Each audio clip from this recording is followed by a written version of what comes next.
একজন ইতিহাসবিদ। একজন ইতিহাসবিদ হিসাবে উনি এই পুরো জবানবন্দিটা একটি ইতিহাসের মতো করে বর্ণনা করেছেন। সেই ইতিহাসের বর্ণনা করতে গিয়ে আমার আসামি, বিশেষ করে প্রধান আসামি সাবেক প্রধানমন্ত্রী শেখ হাসিনার বিরুদ্ধেই বেশিরভাগ কথা বলেছেন এবং এই বেশিরভাগ যেসব কথাগুলি বলেছেন এগুলি ওনার নিজস্ব অভিমত থেকে বলেছেন। আমি সেই প্রত্যেকটা কথারই আমি ডিনায়াল নিয়েছি, উনি অস্বীকার।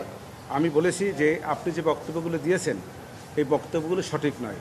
আমি প্রত্যেকটা কথা ডিনায়াল নিয়েছি এবং ডিনায়ালটা উনি অস্বীকার করেছেন। এছাড়া উনি তো কোনো কিছু দেখেন নাই, উনি উপস্থিত ছিলেন না, ফলে উনি দেখা সাক্ষী না, উপস্থিত সাক্ষীও না।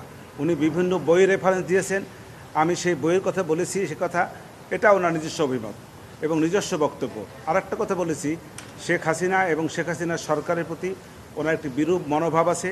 ওনার বিরুদ্ধে তৎকালীন সময়ে মামলা হয়েছে, উনি হাজত খেটেছেন। সেই সব কারণে বিদ্বেষ প্রণোদিত হইয়া এই শেখ হাসিনার বিরুদ্ধে এবং তার সরকারের অন্যান্য সদস্যদের বিরুদ্ধে এই মামলায় উনি সাক্ষ্য দিয়েছেন।